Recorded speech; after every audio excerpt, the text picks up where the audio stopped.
جیسا کہ شروع ہوتے ہی پروگرام کے شروع میں نے آپ سب کو بتایا کہ 35 سکھ کے حوالے سے جو قادیانیوں کو ایک راستہ دیا جا رہا تھا بڑی باریک بینی کے ساتھ، سکھ تو وہ اقلیتوں کے لیے تھی لیکن اس میں اصل راستہ جو تھا وہ قادیانیوں کے لیے ہموار کیا جا رہا تھا، جس پر اسمبلی میں بیٹھے علماء نے اس پر قدغن لگائی۔ حضرت قائد جمعیت حضرت مولانا فضل الرحمان صاحب نے وہاں پر آواز بلند کی اور اس راستے کو روکا۔ تو اس قسم کے محرکات جو ہے، یہ سازشیں جو ہیں وہ ہمارے ملک میں ہوتی رہتی ہیں، تو اس کی جتنی بھی مذمت کی جائے وہ کم ہے۔ تو اب میں بلا تاخیر مولانا عبد القادر بن مفتی نعمان حسن لدھیانوی سے گزارش کروں گا کہ وہ اپنے خیالات کا اظہار فرمائیں۔ الحمدللہ نحمده ونستعینه ونستغفره ونؤمن به ونتوکل علیہ ونعوذ باللہ من شرور انفسنا ومن سیئات اعمالنا من يهده اللہ فلا مضل له ومن يضلله فلا هادی له ونشهد ان لا الہ الا اللہ وحدہ لا شریک له ونشهد ان سیدنا ومولانا محمد عبدہ ورسولہ اما بعد اعوذ باللہ من الشیطان الرجیم بسم اللہ الرحمن الرحیم ما كان محمد ابا احد من رجالکم ولكن رسول اللہ خاتم النبیین وقال النبی صلی اللہ تعالی علیہ وسلم انا خاتم النبیین لا نبی بعدی او کما قال علیہ الصلاۃ والسلام صدق اللہ العظیم وصدق رسولہ النبی الکریم ونحن علی ذلک لمن الشاہدین والشاکرین والحمد للہ رب العالمین۔ ہماری بہت خوش قسمتی ہے کہ اللہ تبارک و تعالیٰ نے ہم سب کو ایک اس عظیم محفل اور مجلس کے اندر شرکت کرنے کی توفیق عطا فرمائی۔ ایک ایسی عظیم مجلس جس کے اندر بڑے بڑے علماء اور مفکرین حضرات موجود ہیں۔ ان کی موجودگی کے اندر میری بات کی کوئی زیادہ حیثیت تو نہیں ہے، لیکن میں شکریہ ادا کرتا ہوں کہ انہوں نے ہمیں اس محفل کے اندر مدعو کیا۔ اس محفل کا، اس مجلس کا، اس نشست کا جو عنوان ہے ختم نبوت، یہ ہمارے ایمان کا ایک بہت اہم حصہ ہے، اور اس طرح کی نشستیں، اس طرح کی محفلیں عام حلقوں کے اندر یہ ہونی بہت زیادہ ضروری ہیں تاکہ لوگوں کی طرف، عام عوام الناس کو اس بات کا احساس دلایا جا سکے کہ ختم نبوت کتنا اہم عقیدہ ہے۔ جیسے آپ صلی اللہ علیہ وسلم کو نبی ماننا، رسول ماننا، یہ ہمارے ایمان کا حصہ ہے اور ضروری ہے، اسی طرح آپ صلی اللہ علیہ وسلم کو آخری نبی ماننا، خاتم النبیین ماننا، یہ بھی ہمارے ایمان کا ایک اہم حصہ ہے اور یہ بھی ضروری ہے۔ اور جس طرح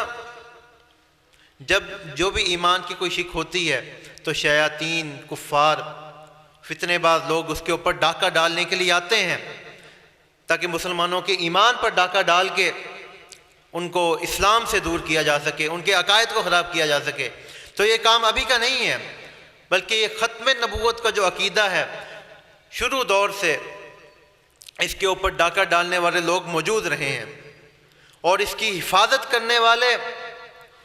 ایسے لوگوں کے خلاف مزاحمت کرنے والے لوگ بھی شروع سے ہی موجود رہے ہیں۔ ختم نبوت کی چوکی داری کرنا، اس کی حفاظت کرنا، یہ کام سب سے پہلے حضرت ابوبکر صدیق رضی اللہ تعالیٰ عنہ نے کیا۔ جب مسیلمہ کذاب کا فتنہ نکلا، اس نے نبوت کا دعویٰ کیا اور اس نے کہا کہ اب نعوذ باللہ آپ صلی اللہ علیہ وسلم کے جانے کے بعد میں نبی ہوں۔ تو صدیق اکبر رضی اللہ تعالیٰ عنہ نے صحابہ کو لے کر اس کے خلاف جنگ کا اعلان کیا اور جا کر اس کے خلاف لڑے۔ اس جنگ کے اندر پتہ نہیں کتنے صحابہ اکرام جو کہ حفاظ تھے، علماء تھے، وہ تک شہید ہوئے، لیکن انہوں نے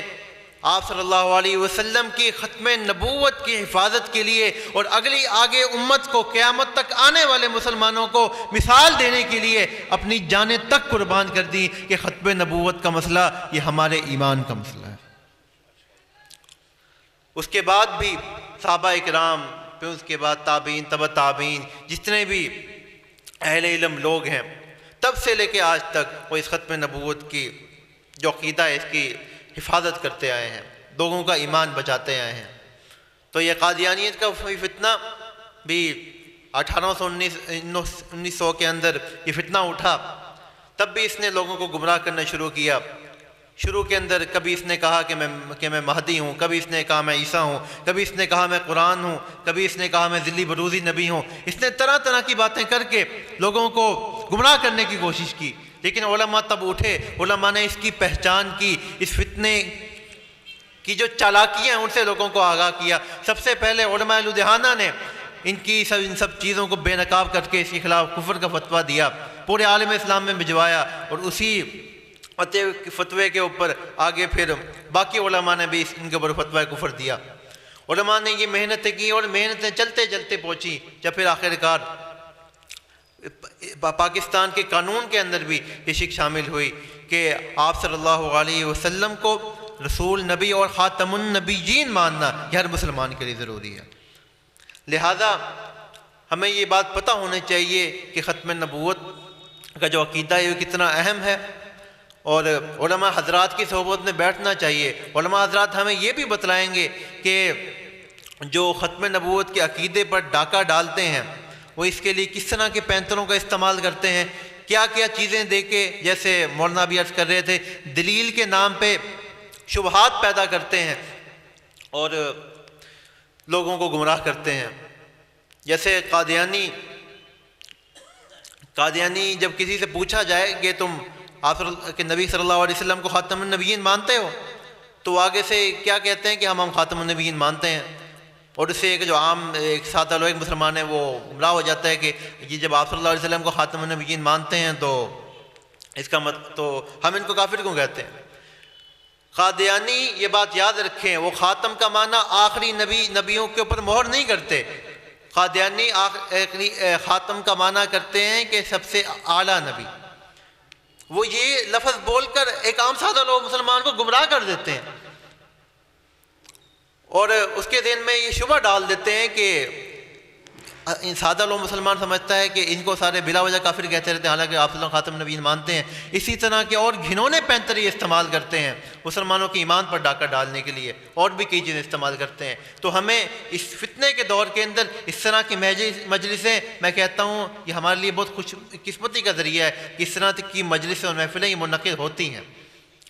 ہمیں چاہیے ان کے اندر شرکت کیا کریں، علماء کے ساتھ صحبت بنا کر رکھیں، تاکہ علماء کے ذریعے ہمیں ان کے پینتروں کا بھی پتہ چلتا رہے، اس کا جو رد کیا کرنا ہے وہ بھی پتہ چلتا رہے، اور اپنے ایمان کو بھی ہم محفوظ رکھ سکیں، اور اپنے ایمان کو محفوظ رکھنے کے ساتھ ساتھ ہمارا جو جاننے والے ہیں ان کے ایمان کو بھی ہم محفوظ رکھ سکیں۔ اپنے ایمان کو محفوظ کرنے کے بعد ہم اس ختم نبوت کے عقیدے کی حفاظت بھی کر سکیں۔ آخر میں دعا اللہ پاک ہمیں عمل کرنے کی توفیق عطا فرمائے۔